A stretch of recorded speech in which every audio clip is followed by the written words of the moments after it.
All right, good morning, everybody, and welcome to Black History Nerds. Of course, I am LeGarrette King, your HNIC, your head nerd in charge. And I'm glad to see everybody here today for our wonderful presentation by Dr. Ashley Former. But of course, we have some housekeeping to complete as you all are getting settled. So the Teaching Black History Conference is July 21st through the 23rd in Buffalo, New York. So we would love to see everybody here in Buffalo, New York. Our theme this year is The Sounds of Blackness, Hip Hop Turns 50. Today is the last day to submit a proposal if you are interested in presenting at the conference. Remember, we have hundreds of educators from the US as well as Canada who come to learn the best practices around teaching Black history from PK to all the way to 16 education. So we would love to see you there. Registration should be open up soon. We're still waiting on, SUNY Buffalo to give me the official, notes.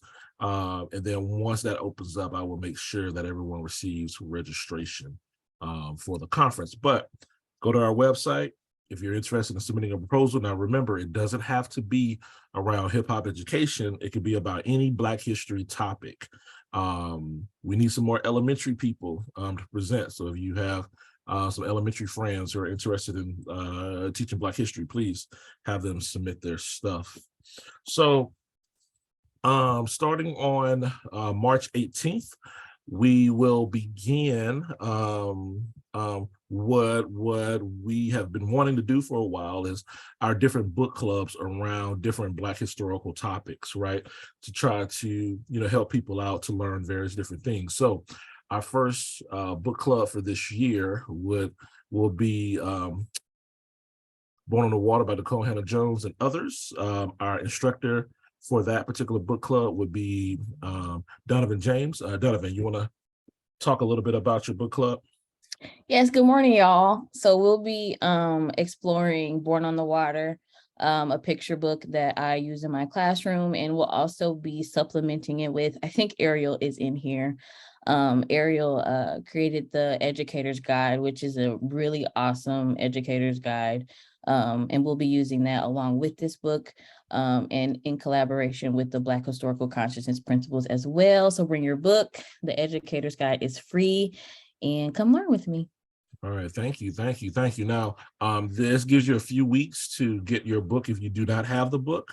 So please pass along this information to your friends and family and other people who may be interested. And there's 6 sessions, and you see the dates on the PowerPoint right there, starting on the 18th. So you have a few weeks to get the book and be prepared. And I'll make sure I start setting up the Zoom links and everything for the book club for Donovan, and then we'll rock and roll. So yeah. Do we plan on recording, Donovan, or is it just live? Yes, and if you check the chat, Ariel said if you live in New York City, she has tons of copies of the Educator's Guide. So. All right, great. Ariel, can you send that to me or whatever, or is it linked or whatever? She has hundreds of copies of the book if you live in New York City. Oh, okay. All right. So you're in New York City. You can get the book. You can get the book from her. All right, our resources for the week. Black Panthers. There's a trio of books written by Stephen Shams, and I believe he has some co-authors who were Panthers in the 60s and 70s. The newest book would be Comrade Sisters, Women of the Black Panther Party.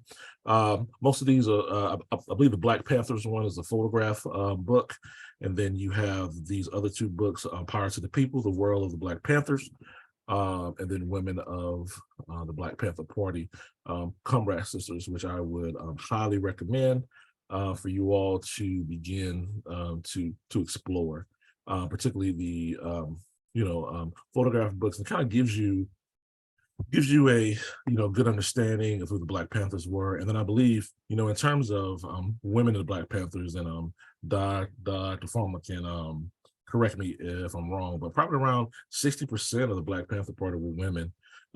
So and that's something we definitely don't really explore in our schools and schools and society. So our next nerd series will be April 1st, 2023. It's not April Fools. We are actually having that nerd session with Dr. Daniel Boyd from the University of Massachusetts Lowell. And it's going to be our first presentation on the concept of Afrofuturism as Black history. So learning about the Underground Railroad as Afrofuturism. And this is going to be a great Black History Nerd series. Again, make sure you go on the website and register for Dr. Boyd's session, and we'll see you on April 1st if you're not into the book club with Donovan. All right, y'all didn't come to hear me talk. Y'all came to hear Dr. Ashley Farmer talk about social justice in historical context, and I'll go ahead and turn that over to her. Good morning, everyone. Thank you for spending part of your Saturday here with me. Just gonna get my things set up. You guys can tell me if you can see the slides, and then we'll get going. Okay, great. So first, just a little bit about me. Today, I'm going to talk about a couple of key turning points in the civil rights movement. Think about how they relate to how we understand the world around us today, and how we might move forward with purpose together in teaching and being the kind of people that want to see social justice in the world around us. But when I am not talking to you all, I am a historian. I work at the University of Texas at Austin. I teach very large classes on Introduction to African American History, Introduction to African American Women's History, and then I write books about women in the Black Power movement. My most recent book is called Remaking Black Power: How Black Women Transformed an Era. So I'm somebody who absolutely loves the fact that I have a paycheck and some health insurance to get to talk and write and think about Black people every day. So I'm always really, really excited when I get to share a little bit of that knowledge that I think is far too long being kept only inside, very traditional classroom spaces with other people. So what am I going to talk about today? We're just going to talk a little bit about why the civil rights movement started, a couple of key pivotal turning points, and some of you are going to be very familiar with these turning points. Some of you might have even lived through these turning points, but I'm going to give you a little bit more of the backstory behind them so that we can think about who we are privileging in these histories and what kinds of stories we want to tell. And then I'm going to talk a little bit about how that might relate to organizing and recent Black organizing that we've had today. And then, after that, I would welcome questions about, individual things that I've talked about, but also, how we go about teaching this kind of stuff in our classroom. I was just sharing before we started that, I live in Texas where, they are really, like in many places, trying to outlaw this, not only at the K through 12th level, but also at the collegiate level, and trying to bar, folks like me from teaching it even in college. So it's imperative that we use these spaces to continue to make sure we know this history and continue to work on it as, and not be cowed by that, right? So when we think about what makes people who are engaging in everyday life decide to come together and make different choices, we have to think about the landscape that was, mid 20th century life for Black people, right? And, I think the thing that we have to continually remember ourselves, if we did not live through this particular time period, and what we have to continually reiterate to our students is how much segregation and dehumanization shaped every last moment of life, right? For the better part of 100 years, since the mid 1860s and the end of the Civil War, there's rampant Black disenfranchisement. For the better part of 100 years, again, since the mid 1860s, there is unchecked racial violence, often in the form of lynching, but not exclusively, right? And you're coming up on nearly 100 years of having constitutional rights guaranteed to you. Again, the 13th Amendment abolishes slavery. The 14th Amendment makes Black people citizens. The 15th Amendment gives Black men the right to vote. And then the 19th Amendment in 1919 gives Black women the right to vote. but nobody is really able on a regular basis to engage in what is considered constitutional rights, let alone try to navigate getting from sun up to sundown, right? It was a lesson in a thinking person's geography to constantly navigate where you could go, what you could do, where you could sit, what side of the street were you supposed to be on, where could you shop, where could you have leisure, right? It was, and you know, we're still seeing the remnants of this very much, a life that offered so little in terms of options and mobility for a lot of people that there had to be something had to give, right? So enter probably the woman and the protest that most people start as kind of, or put as the starting point for the modern civil rights movement, which is Rosa Parks, right?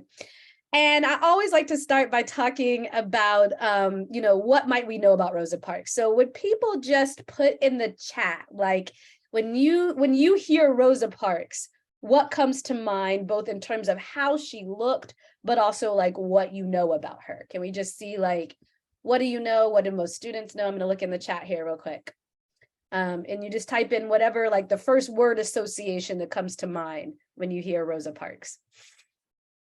The bus, okay. Whitewashed bio, she was an organizer. Young, yes, she was not old. Highlander School, Emmett Till on her mind. Okay. Yes, not just because she was tired, and advocate for women. Fantastic. Okay. Well, look at this. You guys are already ahead of the curve, right?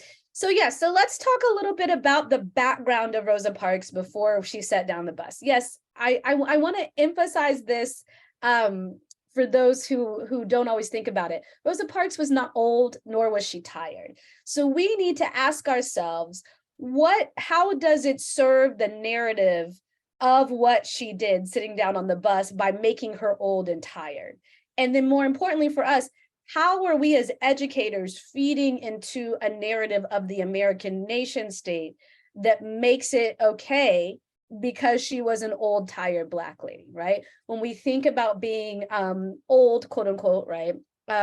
We think about somebody that is maybe less aggressive, right? Less of a thinking person, less of a premeditated person. So it makes her less threatening, and what she did less threatening. And when we say that she was just tired one day, it makes it seem spontaneous, right? But nothing that we really know as kind of pivotal moments in the civil rights movement was not planned and calculated. And the Montgomery Bus Boycott is one of the foremost examples of that. So for those of you who don't know, Rosa was very much an activist. She hewed from a family who were Garveyites, members of Marcus Garvey's Universal Negro Improvement Association, the largest Black nationalist organization in the world. And I would argue one of the biggest Black movements globally to this day that happened in the 1910s and 1920s. She was somebody who was organizing on behalf of working class people for a long time, most notably through the Scottsboro Boys, which were 9 African-American youths that were accused of raping 2 white women on a train in the early 1930s. She used to have to go to Scottsboro meetings, usually interracial meetings, under the cover of darkness, often packing a gun, because this was dangerous work to defend young Black boys accused of rape, and certainly dangerous work to be doing in any kind of interracial organization. Her husband, Raymond Parks, was also an activist, and she was somebody who was engaged in activism both with the NAACP well before she sat down on the bus, and somebody who had trained in activism at the Highlander Folk School, which some people mentioned in the chat, right? A school in the hills of Tennessee that was based not only in thinking about kind of working class people's history, but also strategies for organizing, right? Oops, let me see if this will work. It's not wanting to change for me. There we go. All right, so I want to talk about how the people of Montgomery stayed ready so they didn't have to get ready. And what we're seeing on the Montgomery Bus Boycott is just the kind of fruits of that labor. So Montgomery was a thriving Black town, even as it is, right? Even as it was significantly segregated, right? And there was something called the Montgomery Improvement Association, or the MIA for short. This is a group of largely middle class, but some working class Black folks. And one of the key folks in it is a woman named Joanne Robinson. She's a professor at a local college, right? Joanne Robinson had been arguing for years that Black people should refuse to ride the bus in Montgomery in order to cripple the bus system and compel them to desegregate, right? And she was looking for ways to do this. She was constantly meeting about it. She was meeting with officials in Montgomery. I think some of us know that Rosa Parks was not the first person to engage in this kind of protest. That largely, that kind of moniker largely belongs to Claudette Colvin, a young teenager, right, who sat down on the bus before Rosa Parks in Montgomery. But there were questions about whether they could build a case around her for both a boycott and a suit. One of those was that she was young, right? There are other questions about her respectability, and we can think about that when you're looking at the images of Rosa Parks that I have up here, right? And some of it even might have to do with colorism to a certain extent, right? Claudette Colvin was a dark-skinned young Black woman, right? And so this idea that all of a sudden she was tired one day is actually not the case, but rather the Montgomery Improvement Association have been looking for someone to build a case around for the boycott for some period of time. So when Rosa Parks finally did sit down and was arrested, it became the spark that united and got people moving to engage in a year-long protest. One of my favorite kind of phrases that is said to be reported after she left the courthouse after being booked, like you see in this picture now, is that a reporter interviewed someone and they said, "Oh man, they've messed with the wrong one now." And what they meant by that was not that there weren't many people in Montgomery who were willing to give up their seat, not give up their seat on their bus and engage in protest, but Rosa Parks fit a bill of being respectable, being of a certain age, being of a certain hue, that it felt like they could build a movement around her, right? So one of the things I want to really emphasize is the gritty day-by-dayness of what was the Montgomery Bus Boycott. The Montgomery Bus Boycott lasted for almost a year. And I want you to think about how difficult it is to navigate the world as a Black person in Montgomery at this particular time without using the segregated bus system, right? The entire place is segregated. So you live on one side of the town. Your work usually is on the other side of the town. So you've got to figure out how to get there. Most people don't own telephones and most people don't own cars, right? So the level of coordination that it took to make sure people could get from point A to point B, the level of communication and navigation and logistics it took to arrange carpools like you're seeing on the street here, or these instances where people were walking to work, right, was really unparalleled, right? We don't have any Uber, we don't got any scooters, we don't got any taxis, right? This is it, right? In addition to that, you're constantly afraid of racist reprisals. Are you going to lose your job for engaging in the boycott? Is somebody going to burn your car, which happened often? Is somebody going to try to harm you when you're just walking instead of taking the bus? So you've got to walk together, right? It was a real effort on the part of people to move with purpose together for a year, right? And this was possible because groups like the Montgomery Improvement Association and the NAACP had already fostered and thought about these networks and thought about boycotting before then, right? So another way of thinking about this is that what we're really seeing is just a tip of an iceberg come out, but there's a large amount of activism that was happening below the surface that was able to make this possible. And I also want to emphasize to you that this was largely, again, women-led, from Joanne Robinson to Claudette Colvin to Rosa Parks. So if most people learned about the boycott, they maybe learned about it when Martin Luther King went there, right, as you see in the picture in the middle. And I don't want to discount King's importance in this, right? But what I want to emphasize here is that there were a group of everyday Alabamians who had been organizing and working together long before King came and had to deal with the aftermath of what would come from the boycott after King left. Because remember, King's from Atlanta, right? He is not from Montgomery. He came to amplify their efforts, but he is not of that community. And that is one of the things that he did best, right? So when we are talking about and teaching the Montgomery Bus Boycott, we can't just start with Rosa sitting down on the bus. We need to offer a more expansive view of Rosa as an individual, right? We need to teach students about the Montgomery Improvement Association, a group that was organizing on behalf of folks in Montgomery long before the bus boycott and well after, and created the networks that sustained people for a year until they were successful. And we need to think about the role that men like Martin Luther King play. Certainly huge, kind of activists, certainly people that brought attention, but there's a duality there between those who come to amplify the efforts and those who are on the ground. And we need to make sure we're telling the complete story of the boycott when we tell that, right? So Parks and King would unite again, almost 10 years later with the March on Washington on August 28th, 1963. And I want to spend a minute talking about this because I think that if we're thinking about the narrative that we tell students and ourselves about the civil rights movement, it usually starts with the bus boycott, it crescendos perhaps with the March on Washington, and then it ends with Freedom Summer, which I'm going to talk about next, right? But this also has a much bigger backstory that we need to talk about far more with far more details. So one of the things that people don't often talk about is that it wasn't just the March on Washington. It was the March on Washington for jobs and freedom, right? There was an economic element and a working class element into the march that has almost been completely washed out of our American narratives. And again, we need to ask ourselves why we do that. And we need to think about whether we're still teaching that when we talk about these things, right?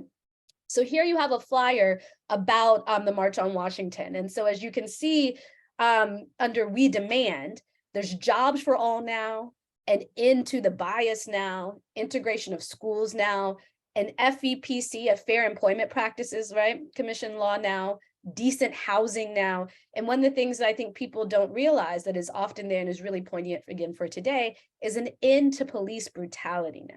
Right? So when we're talking about something like the March on Washington, we need to understand it as more than just an effort to end segregation, but really in its iteration, a protest designed to, upend and reimagine Black life from many different facets, again, from housing to civil rights to voting rights to jobs, et cetera, right?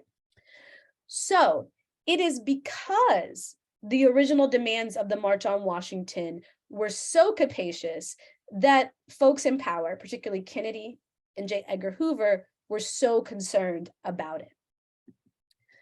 So one of the things that people don't often talk about, but is really important, is how unpopular the idea of the March on Washington was when it did. It's now become this thing that's kind of enshrined in national lore, but it was exceedingly hard to pull off. And there were real questions about the efficacy of it, and there were real efforts to try to make sure it didn't happen, right? Here's just one example from a newspaper article where, people were talking about it being an irresponsible act. So I want to be clear here that, again, the March on Washington didn't pop up out of nowhere, but rather is a dusting off of a blueprint from a previous March on Washington that was supposed to take place in the 1940s. Run by a labor leader named A. Philip Randolph. Randolph had decided that he was going to bring people to Washington under FDR's administration in order to compel the president to desegregate the military. Once it was discerned that Randolph had the numbers to bring people to Washington, Roosevelt acted and created an executive order. So Randolph put that plan away.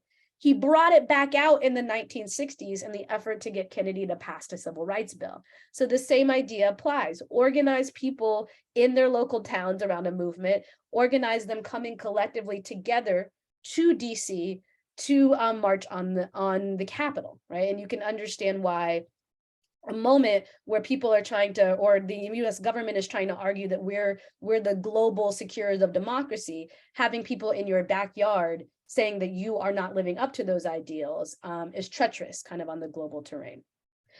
So it was wildly unpopular for many people and a huge concern for the American government. So the first thing President Kennedy actually does is task J. Edgar Hoover, the head of the FBI, with trying to figure out if this march can really take place. Once it's discerned through his agents that it can take place, then he starts to try to wheel and deal to kind of ratchet down the number of people there and its efficacy, right? Some of us may know that they tried to charge King Bayard Rustin, a queer Black man who really was the brains behind the logistics of the march, with what we would call red baiting, or accusations of being a communist, as a way to downplay this. But another thing that they did was try to change the day of the march. The march was originally supposed to happen on a weekend. It happened on a weekday. Why do you think that is? To lessen the number of people of coming, right? The next thing that they tried to do in this kind of negotiation is that they actually wanted to go all the way up to the steps of the Capitol, because the argument here is that they're trying to compel Congress and the president to act, to pass a civil rights bill. It was determined that they might think that there were too many people encroaching on the Capitol, which is quite hilarious if you think about our recent events, right? Or attacking the Capitol. And so that's how we got to the Lincoln Memorial instead. Right. So there was a change in venue in that way, so the Capitol wouldn't feel under siege. And then there was an effort to negotiate the number of police officers that would be there. I mean, you can understand that while this was one of the most largest and most peaceful marches in American history, there was real concern on both sides, and the sides of the American government and the sides of people that would be coming there, that this would break out into a huge rebellion and riot of unseen proportions and unknown levels of police violence. So there were backdoor negotiations over how many police and what race the police would be, right, in this. And then finally, perhaps the most important thing is that there was a real effort to try to control what speeches were had at the actual moment of the march. So, for example, John Lewis, now known most people to a congressman who recently passed away, was then the head of a group called the Student Nonviolent Coordinating Committee. He wanted to offer a far more kind of rigorous condemnation of the American nation state, and he was told to scale it back in order to fit the needs of the march. And on top of that, so the story goes, allegedly, there were people even that were ready to pull the plug, because I want to remind you, at this point, it was a bunch of microphones plugged into a switchboard. This is what we were operating against. Should Lewis or anybody else go off script in this moment, right? So this thing that we've crystallized with I Have the Dream speech is actually something that was contested in multiple ways, and there was a lot of give and take that had to happen in order for this to even come to fruition. But still, the demands for job and freedom, the demands for end to police brutality, the demands for housing were still there. Those things have kind of been washed away in our tellings of this, right? So one of the things that we can do as educators is start to tell a fuller picture of what happened at the March on Washington beyond the I Have a Dream speech. And also we should think about who wasn't featured there. There was no real effort to feature the women like Rosa Parks, right, who had been doing a lot of organizing. By this time, there had been almost 10 years between the Montgomery Bus Boycott and the March on Washington. We had had the Montgomery Bus Boycott. We had had things like Daisy Bates helping to integrate schools in Little Rock. We had had women in the North doing segregation work. We had had women in Cambridge, Maryland, fighting the National Guard with guns, right? When this was brought to their attention, they created just a small section of the program called an Ode to Negro Women. Daisy Bates was allowed to stand up and say 2 words on behalf of all Black women there, and then they were promptly ushered off the stage, right? So we need to talk about all the dynamics that took place, who was acknowledged and who was allowed to be part of this national lore moment, and who was sidelined despite all of their efforts in the March on Washington. So nonetheless, despite the fact that this went down, sorry, I think that they are, can you guys hear that? Okay, perfect. Okay. Despite the fact that this was a negotiation, we do get a Civil Rights Act of 1964 that comes in the aftermath of the March on Washington. So the next goal then for organizers is to think about a voting rights bill. And here is probably the crescendo moment of the civil rights movement, and again, one that deserves a more nuanced understanding and a more nuanced retelling. So for those who are unfamiliar, Freedom Summer happened in the summer of 1964. So again, summer 1963, March on Washington, then we get a Civil Rights Act. Summer of 1964, people start to focus on voting in an effort to get a Voting Rights Act, right? And the idea is simple. they're going to take college students from across the country and have them live and work and organize in Mississippi during their summer break. So why Mississippi? Mississippi is a majority Black population. We're talking, 80, 90% Black, being ruled by a small elite white minority that has not changed in terms of racial dynamic, literacy, power, economic advancement much since the days of slavery. So it's seen as the main kind of Southern stronghold. If it can be a domino that falls, so too can the rest of voting rights and segregation do that as well, right? So the goal here is simple: to get people to be able to register to vote in Mississippi and to teach them their constitutional rights to vote and to engage in civic literacy. I want to remind you that we're still in the midst of an incredible amount of segregation, despite the fact the schools are supposed to be desegregated. And most Mississippi schools are making an effort not to teach Black people that they have these rights. So again, I never want people to walk away thinking that Black people did not want this for themselves, but rather there was a calculated statewide effort and really national effort to keep Black people submissive by not offering this level of education to them, right? Or miseducating them, right? So in order to do this, this is a real feat. And this one is a little complicated, so I'll go through it and I'll pause in case there's questions here. They create something called the Mississippi Freedom Democratic Party, the MFDP for short, right? And it's a group of Black and white organizers that form a statewide political party.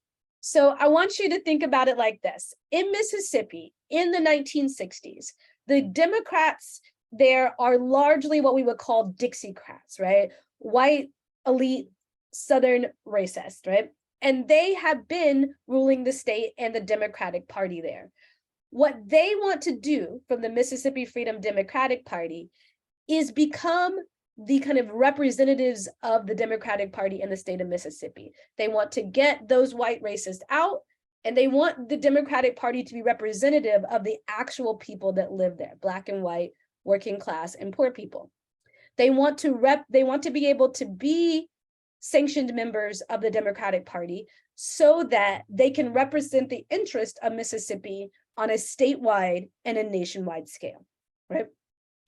So in order to do this, in order to become the sanctioned members of the Democratic Party, they have got to go to the National Democratic Convention, which is going to be held in Atlantic City in 1964, and become credentialed as representatives of Mississippi.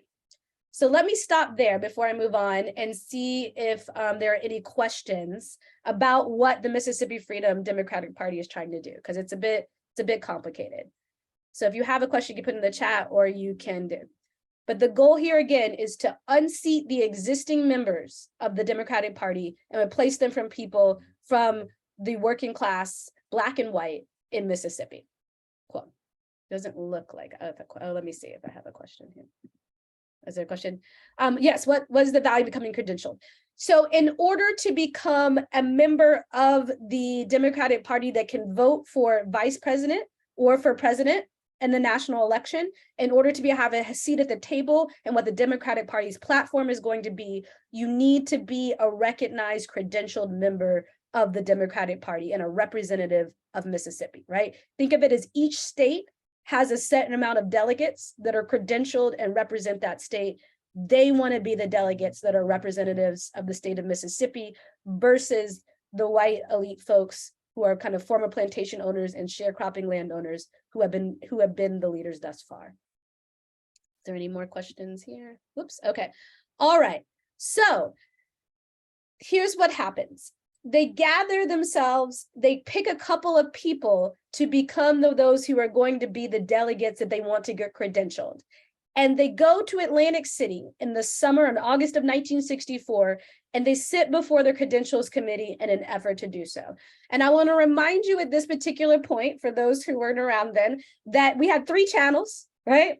And everybody was showing, there were only 3 channels. Everybody was watching the same set of events transpire at the Democratic National Convention and the Republican National Convention at this time. So I'm going to share a short video because I think it powerfully speaks to how they tried to follow the rules, basically, right? And enter into American politics through the Democratic Party. Hopefully this will work. Oh, we just tried this and it worked. There we go.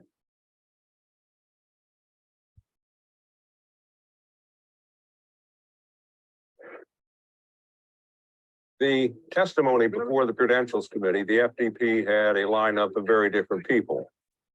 They had Rita Schwerner, the widow of Mickey, who had been killed in Neshoba County. They had Martin Luther King. Everybody knew King. The seating of the delegation from the Mississippi Freedom Democratic Party has political and moral significance far beyond the borders of Mississippi or the halls of this convention.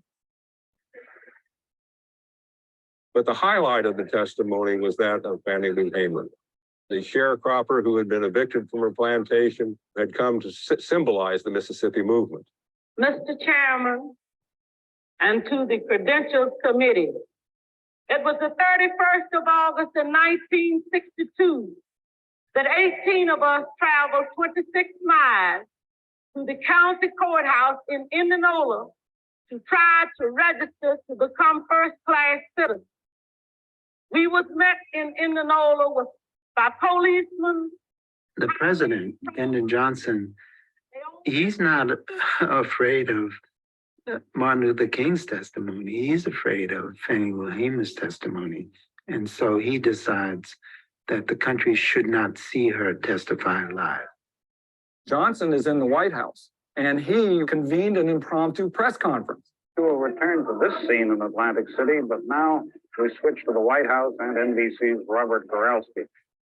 Now, ladies and gentlemen, the President of the United States. On this day, 9 months ago, He did it knowing that they would break away, thinking he might announce who his choice of vice president was going to be.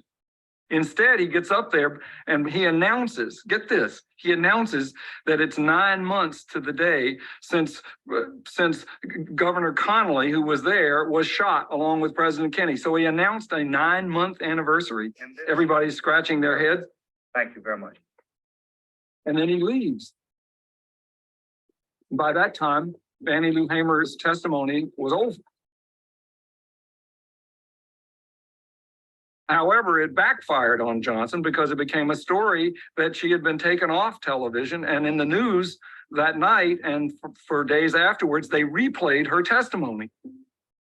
I was carried to the county jail and put in the booking room. They left some of the people in the booking room and began to place us in cells. She had Mississippi in her bones. Martin Luther King or the SNCC field secretaries, they couldn't do what Fannie Lou Hamer did. They couldn't be a sharecropper and express what it meant, right? And that's what Fannie Lou Hamer did. And it wasn't too long before 3 white men came to my cell. One of these men was State Highway Patrol. He said, "We're going to make you wish you was dead." All right, stop that there. So I'm every time I watch that, I'm floored, right? Because the idea here is that somebody who, Fannie Lou Hamer, is a sharecropper who had been trying to register for vote for years. She goes and testifies to the Credentials Committee about her experiences being beaten within an inch of her life and being threatened in her life for, again, trying to register to vote, not even engaging in the act of voting, but simply just getting on the voting rolls. And like the video says, when she comes to testify, the President of the United States is so concerned about people hearing the atrocities that are taking place in Mississippi that he engages in a press conference. I mean, when have you ever seen that in your modern life, right? I also think it brings LBJ down a notch because a lot of people like him, and I'm like, well, let's hold back on that one. So, but anyway, right? So this was an amazing moment in Black people and Black organizing confronting the American democratic process. In the end, there was a deal brokered in which they were given 2 what they call at-large seats, meaning that they could sit with the delegation of Mississippi, but they had no real voting power. There was an intense debate between members of the Mississippi Freedom Democratic Party as to whether they should take this kind of gesture or offering with no power or walk away. And Fannie Lou Hamer says, we didn't come all this way for no 2 seats, right? So I want you to understand this both as a moment of, you know, success and failure. For a sharecropper from Mississippi to be broadcast all over the nation to share the atrocities of the experiences of Black people voting was unheard of in the United States and compel people to support voting rights. But their short-term goal of becoming credentialed members of the Democratic Party was a failure, right? And so we also have to think as educators how we help students understand these moments. Should we only be defining it as success and failure, or how might we offer more nuanced understandings where we say maybe short-term things were not achieved, but there were longer-term things that were, right? And a lot of people credit Freedom Summer, including, you know, everything from Hamer's testimony to the civil rights workers who lost their lives in the process of helping Black people register to vote, with helping us get the Voting Rights Act of 1965 that came out the next year, right? And we can also talk in Q&A about how that has been completely obliterated and destroyed now in 2013. All right, so then when we're thinking about how we might, sorry, I have a cursor issue here. Here we go. Think about how we might connect this, particularly for our students today. I want to just talk briefly about how we might share some of the similarities and differences with Black Lives Matter, right? When we talk about Black Lives Matter, you know, most people encountered this movement through the fight for Black people to talk about police brutality. But in actuality, if you go and look online, even at the movement for Black Lives and the platform, it's far greater, right? It's about voting rights. It's about ending police brutality. It's about housing security. It's about job security. It's about reparations. It's about ending mass incarceration. These things that are listed are not unsimilar from the things that were listed on the March on Washington flyer, right? So there's a real continuity here in terms of what Black people are saying are the main things that we desire as people and citizens of the American nation state, even if the ways of organizing around it have changed over time. When we talk to our students about how maybe we might see more recent protests, here's some things we might share with them, right? The civil rights movement was largely led by younger people. Rosa is younger than we thought she was. Martin Luther King was, a kid, really, in his 20s we started it. Again, we think of these people as, grown older folks. He didn't even get to live that long to become an elder. And by Black women, the Black Lives Matter movement is started largely by young people and led by young people and 3 queer Black women, right, from the outset. When we think about the civil rights movement, it's capacious, right? We talk about segregation, but we are also talking about ending police brutality, about voting rights, about education. The same is the case for the Black Lives Matter movement. And as I showed you from the image, particularly with the March on Washington, a lot of this was not really popular at the time. We have really gone back and re-enshrined these moments like the bus boycott, like Freedom Summer, like the March on Washington, as these pivotal, wonderful moments where everybody was on board. But in actuality, that was not, in fact, the case. And those activists were fighting an uphill battle, both in terms of the actual activism, but also in the court of popular opinion, right? And I would argue to you that some, especially now, but even back then when Black Lives Matter was starting in 2013, 2014, there was a subset of people that, said that this was not the way to go about this. We're always being told not to protest, right? There's no good way to assert your rights as a Black person. So we should try to remember that things that are not necessarily seen as what the majority wants in the moment, often in hindsight, become these turning points that help us move in more progressive directions.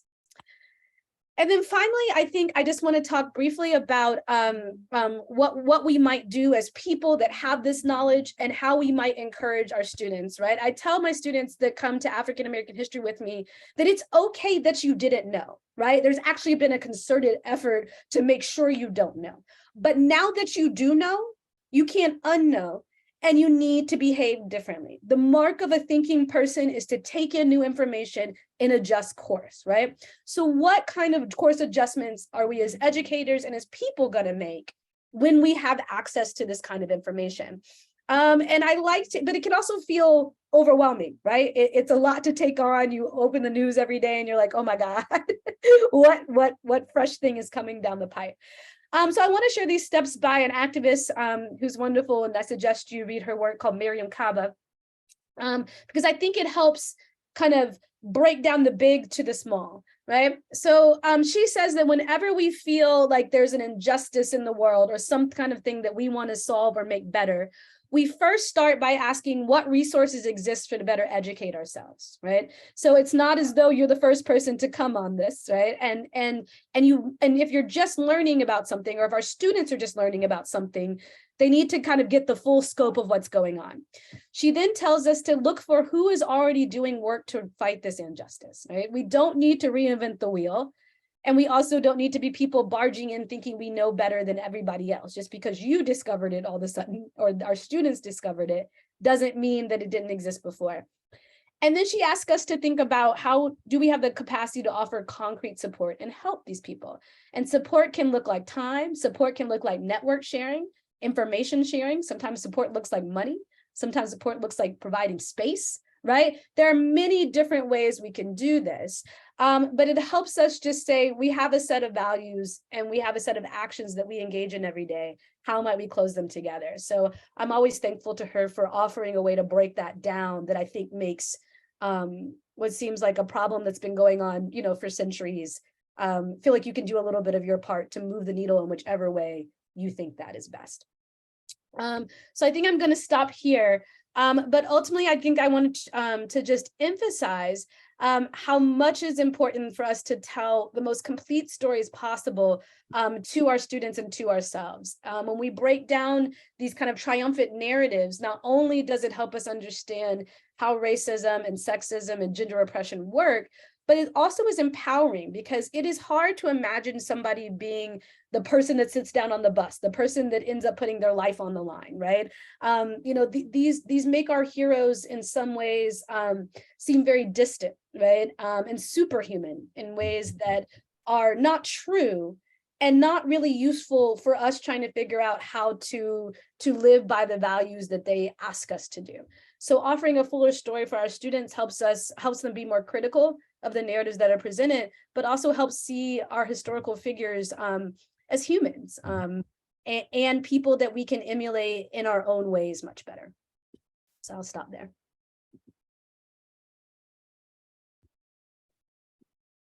All right. Let's give Dr. Farmer a hand for her presentation. Always inspiring and learning new things and such. Thank you so much. So hey Franklin, how you doing, man? So we have some time for some questions. You can unmute yourself and ask the question. And Donovan Gray kind of scan in the chat to see if there's any questions there.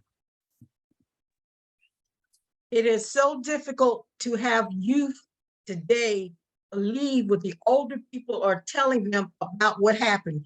They think they have invented this whole thing. How can you convince young people to believe what comes out of the mouth of those who experienced those times? And I will mute myself. Oh, if I had the answer for that.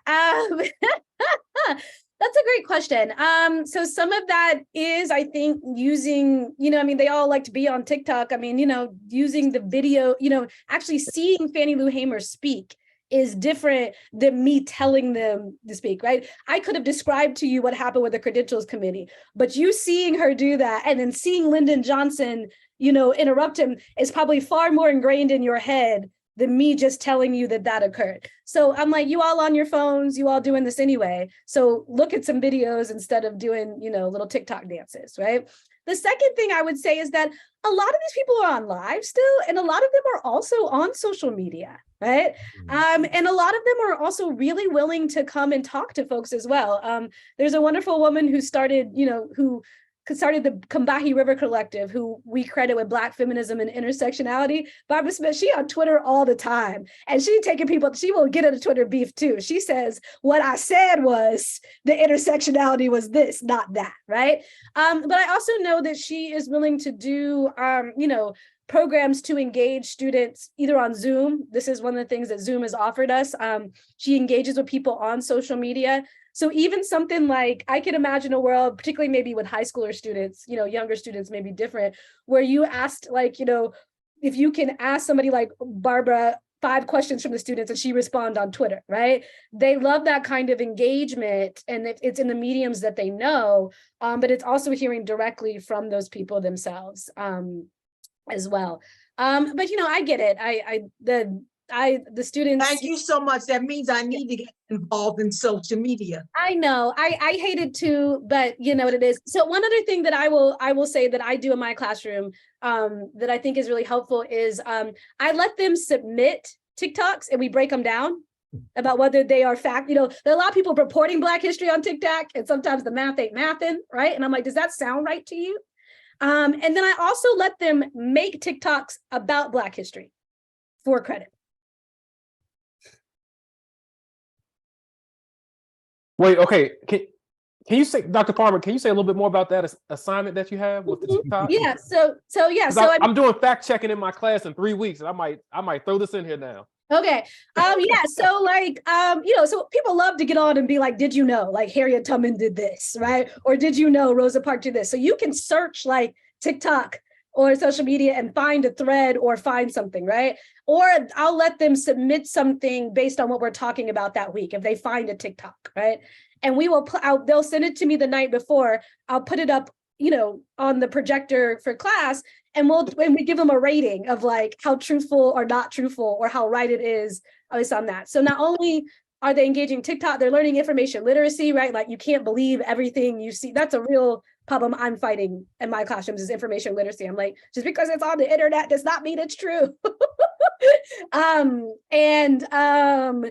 so they do that. And then my students are allowed for extra credit to create a meme or a TikTok, but it has to be historically accurate and it has to cover, what we covered that week in class. And basically I put them all up and we do anonymous voting if there's multiple ones, and whoever wins gets extra credit on like the next assignment. But it's a way for them, but the voting goes on creativity and historical accuracy, right? Like it has to be right. And it also has to be funny. Thank you so much. I'm going to use that, and I will reference your name in that activity. I appreciate it. Thank you. Of course. Yes, I wanted to say that going back to the bus boycott. Mm-hmm. So I asked my mother, I said, why didn't we do anything? She said, wait a minute, something that people don't fail to realize is how impactful the Black churches were during this time. My family being from Wichita, she said they would send shoes through the Black churches and take donations through that.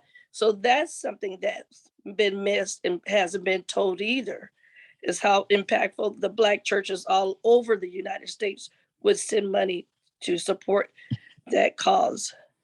Absolutely. And, I didn't get into it, but I mean, another way of also talking about the boycott that is really great is talking about like, how do people eat?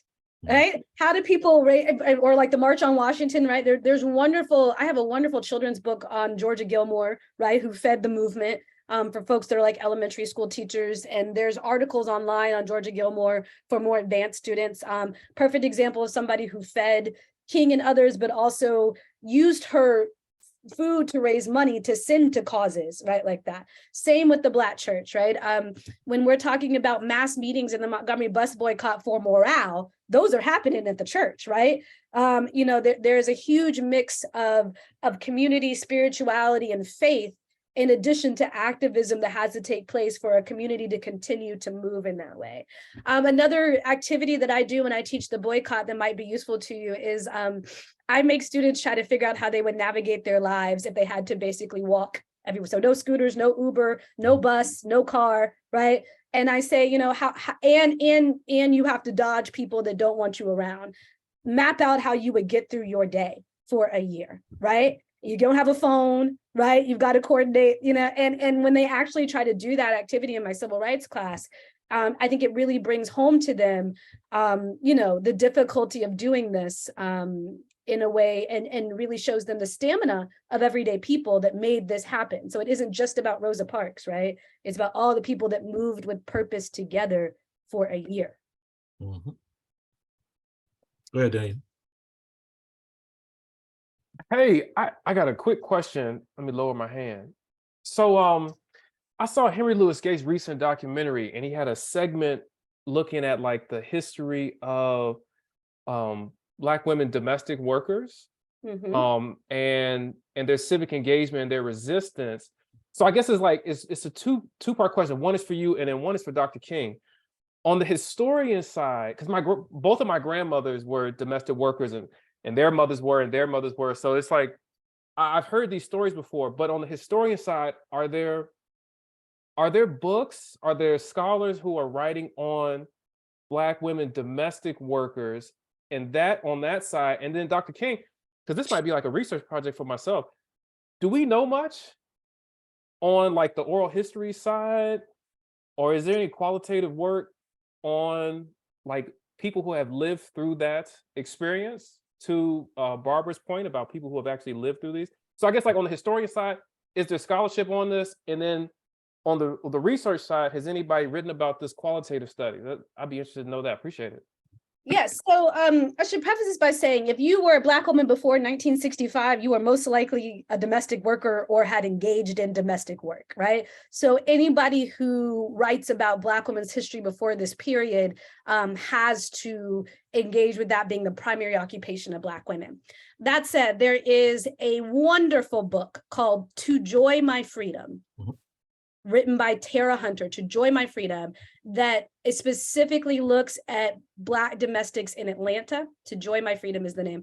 And it's wonderful because she not only does she talk about their experiences, she also looks at like political cartoons about them, right? She talks about their strike. They went on strike there, right?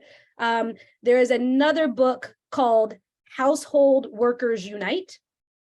And that is also another history of domestic workers, certainly Black women, but also brown women broadly conceived, right, who have engaged in domestic work over the course of the 20th century. And then there's a third book called Storming Caesar's Palace, which is largely domestic workers who, in Vegas, no less, who were also organizing in terms of welfare rights. So we have tons and tons of books working on that. As well. They're also great if you're able to access any kind of historically Black newspapers. Sorry, my child is screaming. Historically Black newspapers. You can usually find tons of articles about domestic workers. But the Atlanta washerwomen strike is probably the best way to encapsulate it to your students. And probably the most that it was written about in a way that would have kind of primary and secondary sources. Yeah, definitely. Franklin, last question. Thank you. And thank you, Dr. Farmer. I really appreciate what you've been sharing with us today. So I'm a high school teacher and I have two connected questions. So what do you wish your students knew when they show up in your classroom? And is it more about specific information? Is it skills? Is it perspectives? How can we help our students be the very best prepared when they get to you? Okay. Oh man, yeah, it's tough. I was sharing earlier, I'm already seeing the effects of these kind of what we call educational gag order bills, where people are not allowed to teach things at the K through 12 level. Because I was saying this year, especially, I teach a class of all freshmen and a class of all seniors. Those are my two classes. And so you see such a huge difference in the knowledge of the seniors from the people that were basically high schoolers last year. So some of it is just exposure, right? Like these students don't know what lynching is. They don't know what anti-Semitism is. They don't know anything about voting. I mean, like I know every school can't go in depth, but just the fact that these things happened is starting to be lost as a touch point to them, right? And then secondly, I mean, in my freshman class, we work a lot on kind of information literacy. I ask them, when I give them something to read, the first thing I do is make them look up who wrote it. I'm like, who told you this? Do they have the background and expertise to tell you? Like, if I'm a 20th century historian, if you read a book about slavery from me, I wouldn't trust that too much, right? That's not my bag. Right. And so, but and the same thing goes for things they see online. Like, somebody wrote an article and put it up on BuzzFeed. That isn't fact. Right. And so, so a lot of what I'm doing is undoing the thing that they heard on TikTok. Right. That's why I started incorporating this stuff, because I was like, you guys have got to stop just listening to everybody. Like, everybody doesn't know. I'm not a gatekeeper. Doesn't mean you don't know because you're not in the space, but you also just don't know because you just don't know. Right? And so as much as you can try to help them think critically about where they're getting information from, right? One of the first things I do in my classroom is also give them something that is bold-faced wrong, but is written by people that are, have a PhD behind their name. And I'm like, why did you believe that? What does that tell you? Did that argument make sense to you? Like, and so you were going to buy that because somebody told you it was written on paper and they had a doctor by their name. Like nobody holds the kind of, what's the word I'm looking for? But nobody, just because somebody has credentials doesn't mean that they know necessarily what they're talking about, and vice versa, right? You need to see what they do and what is their expertise for telling you about this, right? Yeah. Well, definitely. All right. So let's give Thank you so much. again for our presentation. Very informative. Now, is it someone's birthday today? It is my husband's birthday, yes. Well, happy birthday to your husband. Yes. All right. Tell him that the Center for K-12 Black History and Racial Education says happy birthday. I will do that. Yeah. All right. The chat is filled with a lot of links and information, because of course y'all are the greatest. So Dr. Former says something, some of y'all jump on it and put different links on there to help people really understand those particular things. So we always appreciate your community. And again, thank you so much for joining us again on a Saturday morning. For those who are who sign up just to get the recording, we appreciate you listening, right? On your treadmills and everything like that. So, all right. So everybody, you all have a blessed weekend, and we will see you either with Donovan's book club starting on March 18th, or we'll see you April 1st. And again, as always, please email me if you have any questions. If you have a hip hop, a Teaching Black History proposal, Franklin put it in there last night or the other day or something like that while he was procrastinating. So stop procrastinating and put those proposals in, because y'all a trip. We had like 10 on Tuesday. All of a sudden we got over 40. I tell you, boy, y'all a trip. All right. So we'll see y'all good people either on March 18th or April 1st. Love you all. All right. Bye. Thank you.